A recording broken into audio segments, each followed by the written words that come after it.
Welcome to The Explainer. Our whole deal is breaking down big topics by going straight to the source. So let's start with a really interesting question.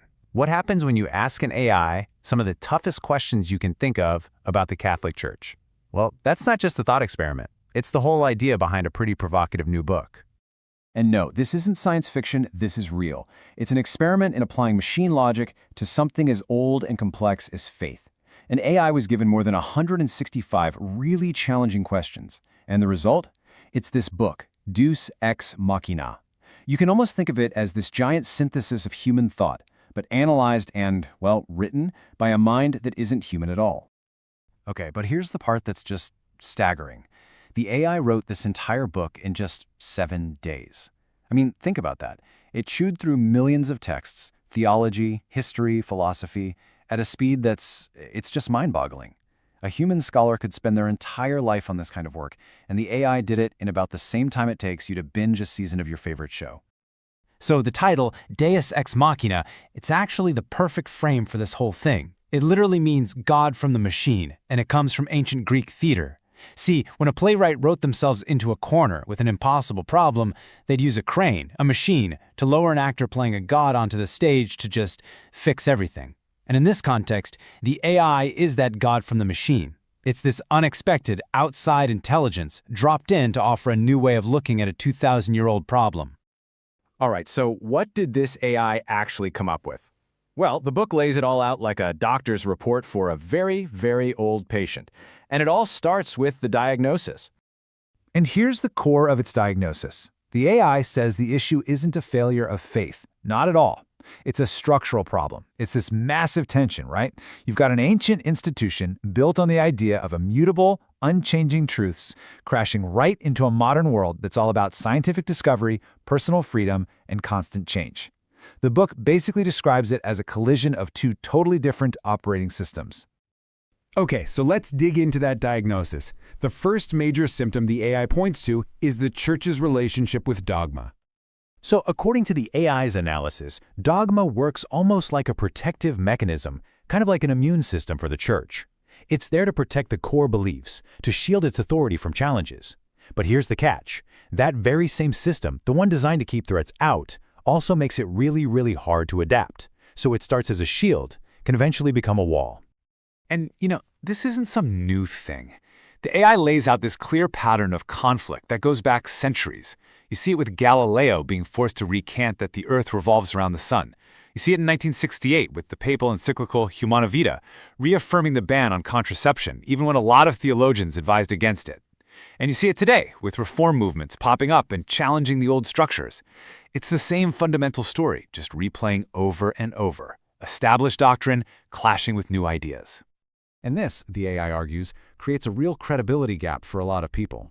Take the virgin birth, for instance. When dogma insists on a literal, biological interpretation, well, modern science just doesn't support that in humans. It's called parthenogenesis, and it's not something we see. So people are forced into this corner where they have to choose between their faith and what science tells us. The AI suggests that maybe these stories hold their power not as literal biology, but as incredibly profound theological symbols. Okay, so after looking at dogma, the AI's diagnosis turns to a second big area, the Church's priorities. Specifically, how it seems to balance, or not balance, issues of power, sex, and social justice. And right away, the AI points out what it sees as a major imbalance. The book highlights the huge amount of institutional energy that goes into regulating personal sexual ethics. And it puts that right next to the Gospels, where Jesus' ministry is so clearly centered on tackling huge social injustices, things like poverty, inequality. So the question the AI basically asks is, how did policing what happens in the bedroom become a higher priority than fighting for justice in the streets? And the AI's analysis links this imbalance directly to the Church's power structure, specifically that it's all male. It even brings up this fascinating example straight from the New Testament. There's a woman named Junia, who the Apostle Paul himself calls outstanding among the apostles. An apostle! But later on, as the patriarchal hierarchy solidified, that just didn't fit the narrative. So for centuries, translators actually changed her name to the masculine Junias to make it fit. The AI argues that this kind of systemic exclusion does more than just sideline women. It builds a culture that lacks transparency and accountability, a culture that, at its worst, has made terrible things like the abuse crisis possible. And that lack of accountability isn't just theoretical. It has had absolutely devastating, real-world consequences. The book uses Germany's landmark MHG study as a case in point. That report officially documented at least 3,677 children and young people who were abused by clergy just between 1946 and 2014. And the report itself says the true number is likely far, far higher. But okay, after laying out this really stark diagnosis, the AI doesn't just leave it there. The whole second half of the book is what it calls the prescription. It's a proposed path forward, a way toward healing and finding relevance again in our world today. So the AI's prescription comes in 4 big steps, and they're all connected. First, it says to embrace self-determination. Basically, trust individuals to make their own moral choices about their lives and their relationships without these super restrictive dogmas.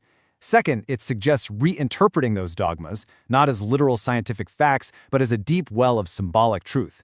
Third is about democratizing the church's structures. Empower the laity, fully include women in leadership roles, and end mandatory celibacy for priests.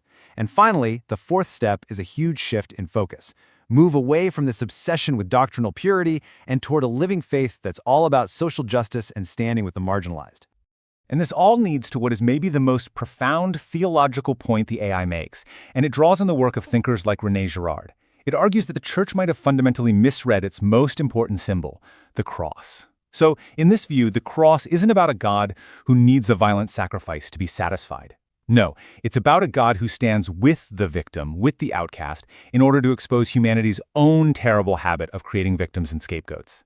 So salvation, or Heil as the book calls it, isn't about appeasing an angry God. It's about us, humanity, breaking our own cycles of violence by choosing to stand in radical solidarity with those who've been pushed to the margins.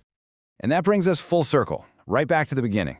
Just think about it. This whole deep analysis was generated in 1 week. It's a synthesis of 2,000 years of human theology, of debate, of scripture, all processed at a speed that's just not human. Now, a lot of these ideas aren't necessarily brand new. Reformers and theologians have been talking about them for a long, long time. But the one thing that is new is the messenger. And that leaves us with a big, lingering question from the book. Could a God from the machine actually speed up a conversation that has, for us humans, taken centuries?